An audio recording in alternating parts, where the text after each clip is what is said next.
देखो मैंने पिछले 2 वीडियोस में तुम लोगों को सिखाया था कि फर्स्ट वीडियोस में मैं बताया था कि अकाउंट की टाइप्स क्या होते हैं, पर्सनल, रियल, नॉमिनल वगैरह, ठीक है। और उसके एंट्रीज करने के तरीके वगैरह मैंने बताए, एंट्रीज वगैरह मैंने तुम्हें करके दिखाई, ठीक है, सेकंड वीडियो में।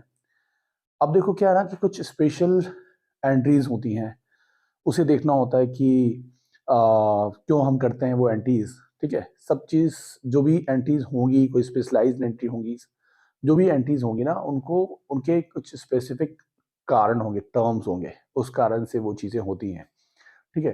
तो क्या क्या स्पेशल एंट्रीज होती हैं मैं अभी बताने वाला हूँ, ठीक है। आप इसको ध्यान से देखो, ठीक है। देखो जैसे क्या होता है कि आपने खरीदा, लिखा रहेगा goods purchased from Rama worth ₹1,00,000, ठीक है। लिखा हुआ है विथ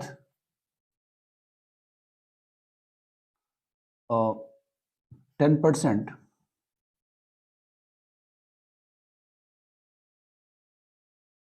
discount and 5%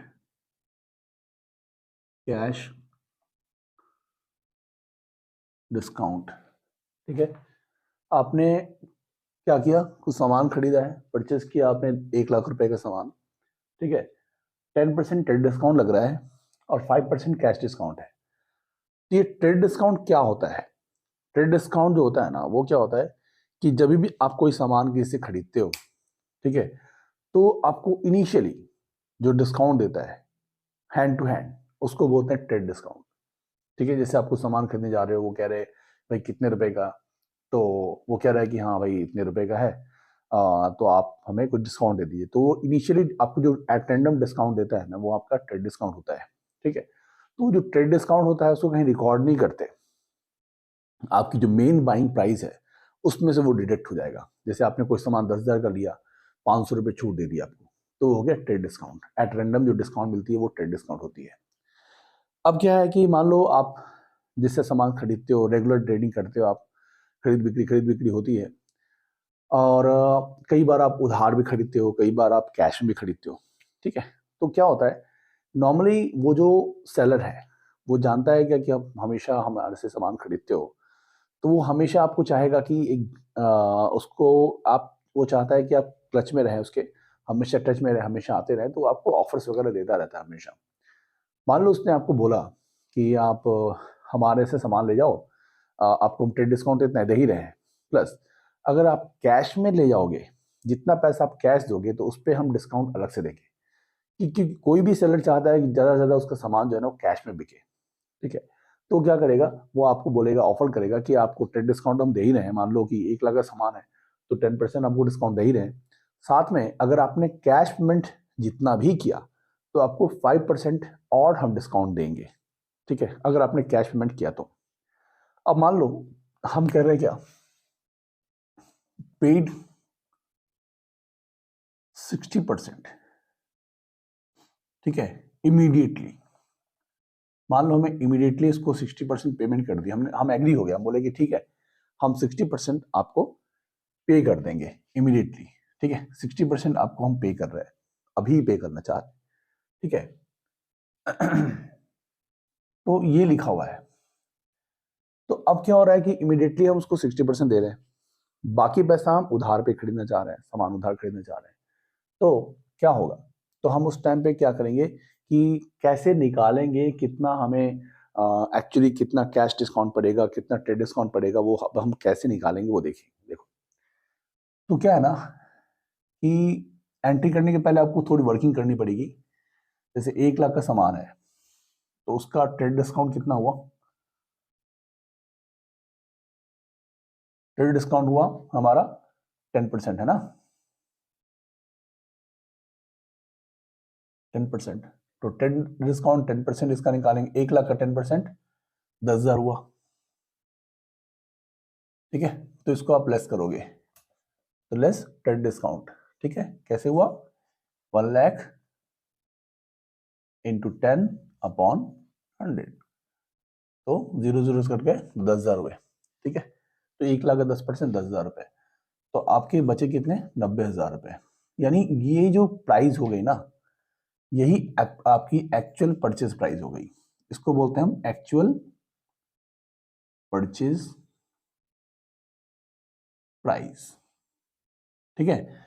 यही परचेज प्राइस आप जब परचेज करते हो तो परचेज अकाउंट जो डेबिट करोगे उसमें आपको यही परचेज प्राइस लिखनी है।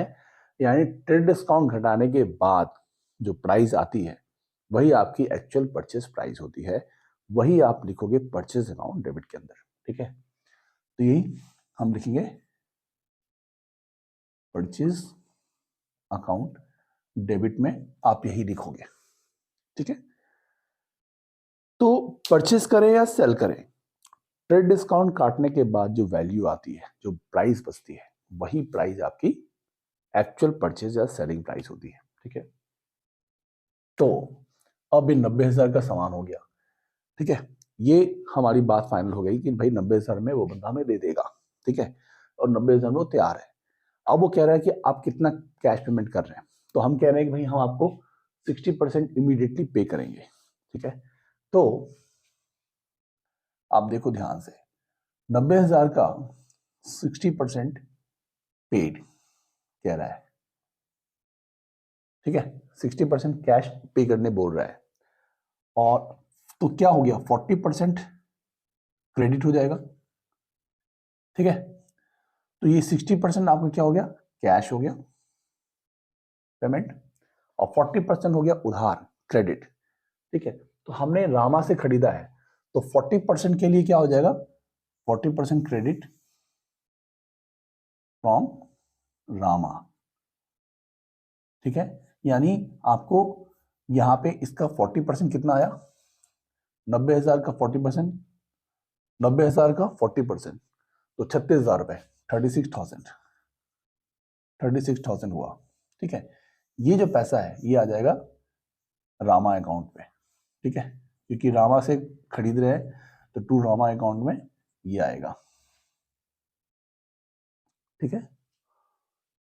तो 90,000 का सामान था, 90,000 का 40% उधार है, क्योंकि 60% हम कैश पेमेंट कर रहे हैं, तो 40% उधार रह गया, ठीक है। तो जो क्रेडिट पे रह गया वो उसके बंदे के नाम पे हो जाएगा कि ये हमारा, इसको हमें 40% पेमेंट बाद में करनी है। फिर अब यहां की बात करते हैं, 90,000 का 60% कितना हुआ, 54,000, ठीक है। 90,000 का 60% हो गया 54,000। अब 54,000 रुपीज आप पे करने के लिए एग्रीड हो, आप कह रहे हो कि मैं 60% पे कर दूंगा, ठीक है।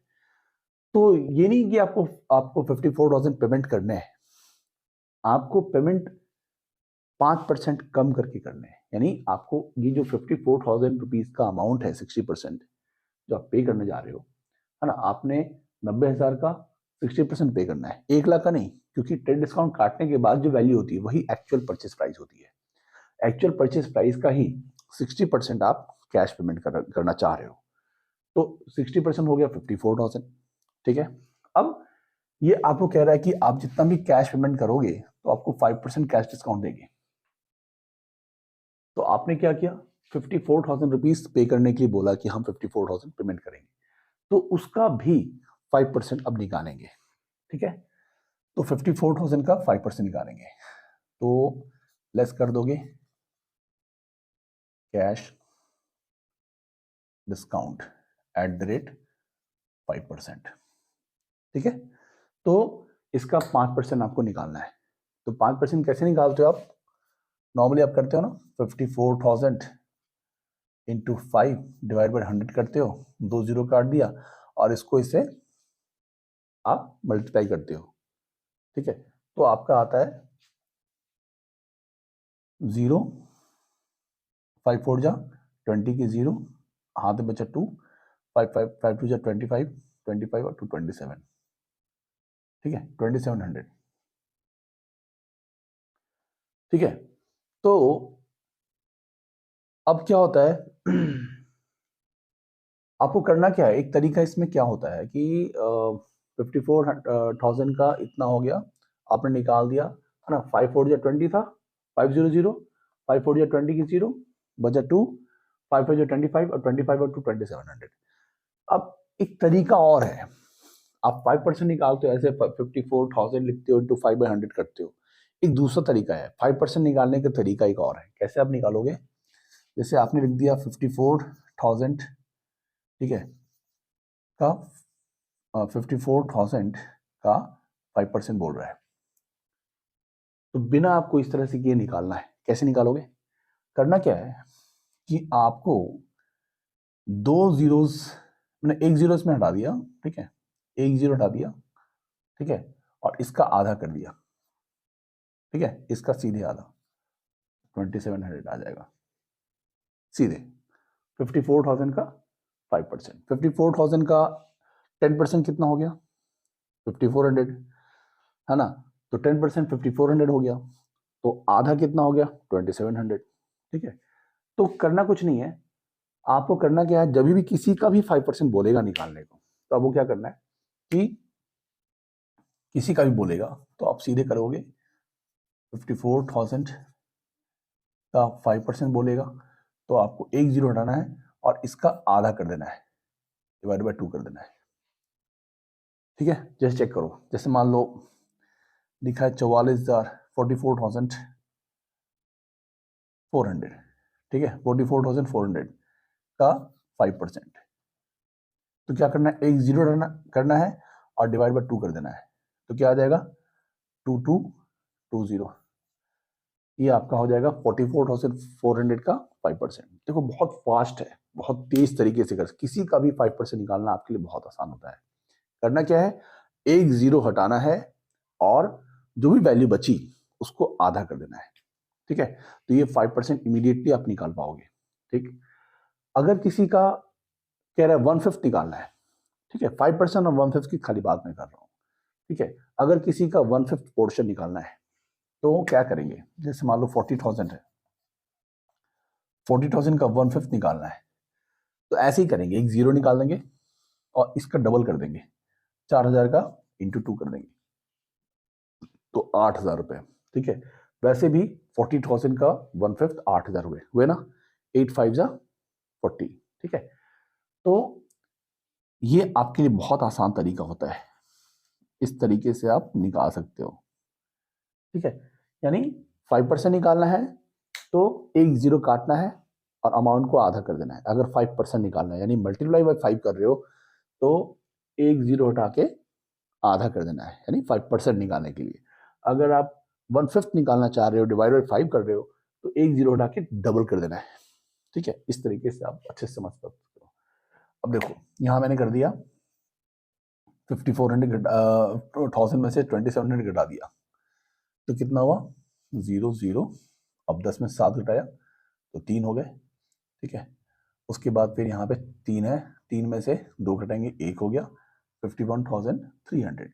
यानी ये जो पैसा है ना, यही एक्चुअली कैश में लिखोगे, टू कैश में आपको यही लिखना है, ठीक है। और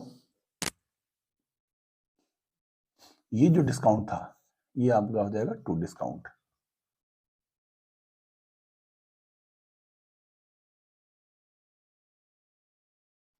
सिंपल सी बात है, आया समझो ना। तो अब जब एंट्री करोगे परचेस की एंट्री, तो आप जर्नल एंट्री कैसे करोगे,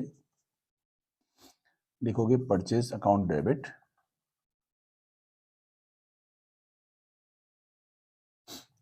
टू कैश। आप जितना कैश पेमेंट कर रहे हो, तो कैश पेमेंट कितना करना पड़ा आपको, आपको करना था 54,000, बट आपको कैश डिस्काउंट काट के 51,300 ही करना पड़ा, तो आपको यहाँ पे 51,300 ही करना पड़ा आपको, ठीक है।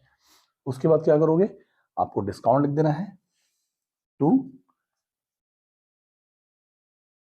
डिस्काउंट अकाउंट में क्या लिखना है, जितना आपने 2700 का डिस्काउंट रिसीव किया है, कितना 2700। मैंने पिछली वीडियो बताया था ना कि जहां पे भी कैश होएगा डिस्काउंट वहीं होगा। आपको ये नहीं सोचना है कि कैश रिसीव कर रहे हैं या पे कर रहे हैं, क्या कर रहे हैं, वो नहीं है। जहां पे भी कैश लिख रहा है वहीं पे डिस्काउंट होगा। कैश अगर डेबिट में तो डिस्काउंट भी डेबिट में, कैश अगर क्रेडिट में तो डिस्काउंट भी क्रेडिट में। ठीक है, ये सिंपल सी बातों को याद रखनी हमेशा के लिए। कैश डेबिट तो डिस्काउंट भी डेबिट, कैश क्रेडिट तो डिस्काउंट भी क्रेडिट। ठीक है, आप देख लोगे कोई भी एंट्रीज उठा के देख लो, सब में यही सिस्टम बना हुआ है। तो कैश और डिस्काउंट एक साथ आ जाएगा। ठीक है, यहाँ एक चीज देखो, परचेस अकाउंट में डेबिट में क्या करेंगे, जो आपने ट्रेड डिस्काउंट काटने के बाद जो वैल्यू बची है ना, एक्चुअल परचेस प्राइस, वही आपको यहाँ लिखना है। तो 90,000 रुपए आपको यहाँ पे लिखना है। ठीक है, उसके बाद क्या होगा, रामा को 40% चूंकि अभी देना बाकी है, उधार है, तो आपको रामा को दे दोगे टू रामा अकाउंट। कितना, 36,000। ठीक है, बस ये हो गया। अब नरेशन लिख दोगे, being goods purchased from Rama, ठीक है, for 60% पेमेंट इन कैश, ठीक है, एंड 5% कैश डिस्काउंट। आपको नरेशन की टेंशन नहीं है, नरेशन तो जो ऊपर लिखा है वही आप सीधे डाल दो, सीधे पुट कर दो, कोई इसमें इश्यू नहीं है। नरेशन में आपको कोई ज्यादा टेंशन नहीं है, तो ये नहीं लिखा पड़ा है, ये लिखा हुआ है, वही सारा का सारा आपने सीधे डाल दिया। ठीक है, ये हो गया इस तरीके से। जब ट्रेड डिस्काउंट की बात रहेगी, कैश डिस्काउंट की बात रहेगी, तो आपको इस तरीके से करना है। अब आप कहोगे कि सर सिर्फ सेल में क्या करें, सेल में वही काम करना है, सेम सारा प्रोसीजर सेम होगा, बस जहां जहां परचेज है वहां वहां सेल में कन्वर्ट हो जाएगा। जैसे गुड्स सोल्ड हो जाएगा, अब गुड्स सोल्ड टू रामा। ठीक है, तो आप 1 लाख रुपए का रामा को बेचोगे। ठीक है, आपको क्या करना है, इसके सेंटेंस को चेंज कर देना है, वही फॉर्मेट आपको याद करना है, वही फॉर्मेट देखना है। तो अभी यहाँ परचेस की बात थी, ठीक है, इसको अच्छे से आप नोट कर लोगे। ठीक है, इसकी स्क्रीनशॉट ले लो। ठीक है, उसके बाद मैं फिर आपको अभी बताता हूँ थोड़ी देर में। ठीक है, देख लो, अभी इसको अच्छे से देख लो। अब यहाँ पे क्या करना है कि जैसे गुड्स परचेज हुआ, purchase from Rama worth rupees 1 lakh rupees with 10% discount हो गया। अब यही सेल करते तो क्या होता, मान लो सेल कर रहे हैं तो गुड्स सोल्ड हो जाएगा। अब good sold to Rama, Rama को सेल कर रहे हैं। अभी आप क्या हो गए, आप सेलर हो गए। उधर क्या थे आप बायर थे, आप परचेस कर रहे थे। अभी आप अगर सेलर हो जाते हो तो आप रिसीव करोगे, सेम चीज है, यहाँ पे पेड करोगे। आपने क्या किया, गुड सोल्ड किया रामा को कितने का, ठीक है, तो आपने पैसा रिसीव किया, क्योंकि अगर आप सेलर हो तो आप पैसा रिसीव करोगे और डिस्काउंट दोगे। जो पैसा रिसीव करता है ना वही डिस्काउंट देता है, मैंने बताया था ना पिछली क्लास में। तो आपको क्या करना है, रिसीव्ड। ठीक है, तो रामा से हमने 60% इमीडिएटली रिसीव कर लिया। अब करना कुछ नहीं है, यहाँ पे सीधे 1 लाख रुपए का आपका हो गया इनवाइस प्राइस। इसको बोलते हैं हम मार्केट प्राइस या इनवाइस प्राइस। ठीक है, ये मार्केट प्राइस इनवाइस प्राइस हो गया। उसके बाद आपने ट्रेड डिस्काउंट घटा दिया। अब 90,000 की आपकी सेलिंग हो रही है, तो इसको हम एक्चुअल सेलिंग प्राइस बोल देंगे, एक्चुअल सेलिंग प्राइस बोल देंगे। ठीक है, तो ये हो जाएगा सीधे, क्योंकि सेल कर रहे हैं तो टू सेल होगा, टू सेल्स अकाउंट। आप परचेस करते हो तो क्या करते हो, परचेस अकाउंट डेबिट करते हो। सेल करते हो तो टू सेल्स, टू सेल्स क्योंकि आपका स्टॉक जा रहा है तो टू सेल करेंगे। कोई चीज खरीद रहे हो, कोई सामान खरीद रहे हो तो परचेस अकाउंट को डेबिट करेंगे। ठीक है, क्योंकि अभी आप बेच रहे हो, मैंने चेंज कर दिया। ठीक है, तो एक्चुअल सेलिंग प्राइस आपकी हो जाएगी टू सेल्स। ठीक है, अब 60% कैश की बात हो रही है, 60% वो हमें कैश दे रहा है, तो 54,000 हमारा आ गया, 54,000 इसका कैश, ठीक है। 40% क्रेडिट हो गया, ठीक है। तो 40% क्रेडिट टू रामा, यानी रामा को हम उधार बेच रहे हैं 40%, यानी 36,000 रुपये उससे हमें लेने हैं। तो सब कुछ सेम करोगे, 54,000 का आपको फिर 5% निकाल देना है, 2700 आ गया। उसके बाद फिर आपके पास पैसे इतने आए, तो ये आपका आ गया। अब यहाँ पे डिस्काउंट अकाउंट डेबिट होएगा, डिस्काउंट अकाउंट डेबिट होएगा, क्योंकि आप सेल कर रहे हो। सेल करने, परचेज करने पे क्या होता है, परचेज अकाउंट डेबिट होता है और ये सारी चीजें क्रेडिट होती है, क्योंकि परचेज कर रहे हो तो कुछ पैसा कैश दे रहे हो, कुछ पैसा डिस्काउंट में हो गया और कुछ बाकी का बाकी, सारा का सारा उधार आपका रामा के नाम पे क्रेडिट हो गया। लेकिन अगर सेल करेंगे तो ये सारी चीजें ऊपर आ जाएंगी, डेबिट हो जाएगी, और परचेज के बदले सेल नीचे चला जाएगा। सिंपल सी बात है। तो discount account debit, cash account debit, इतना हो जाएगा। अब इसको हम चेंज कर लेंगे, तो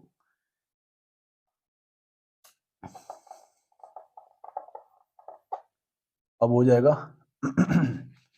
कैश अकाउंट डेबिट इतना, डिस्काउंट अकाउंट डेबिट इतना, रामा अकाउंट डेबिट 36,000, ठीक है। और टू सेल्स अकाउंट हो जाएगा आपका, कितना था, 90,000। इन तीनों को जोड़ोगे ना तो इसके बराबर ही आएगा, ठीक है ना, आसान सिंपल सी बात है। जब भी ट्रेड डिस्काउंट की बात करेगा तो आपको ऐसे करना है, कैश डिस्काउंट, कैसे ट्रेड डिस्काउंट की बात होगी तो आपको इस तरीके से करना है। मार्केट प्राइस आपको देख लेनी है कितनी की प्राइस है, और ट्रेड डिस्काउंट कितना है वही लगा देना है। तो आपको एक्चुअल, आपको आपका पर्सपेक्टिव क्या होना चाहिए कि परचेस कर रहे हैं कि सेल की बात हो रही है। अगर आप परचेस कर रहे हैं तो आपको परचेस के हिसाब से लगानी है, जैसे मैंने बताया अभी पिछले बार। और जब सेल की बात करेंगे तो सब जगह सेल सेल हो जाएगा, ठीक है। यहाँ एक्चुअल सेलिंग प्राइस हो जाएगी और सेल क्रेडिट हो जाएगा, ठीक है। और यहाँ पे cash account, discount account, Rama account debit हो जाएगा और टू सेल हो जाएगा, ठीक है। क्योंकि आप जब सेल करते हो तो आपको पैसे मिलते हैं, तो कैश को डेबिट करोगे। डिस्काउंट आपको यहाँ पे भी डेबिट करना पड़ेगा, क्योंकि जहाँ पे कैश रहेगा वहीं पे डिस्काउंट रहेगा, और फिर जिसको बेच रहे हैं, जो डेटर है आपका रामा अकाउंट, उसको यहाँ लिख देंगे। सिंपल सी बात है ना, आया समझ।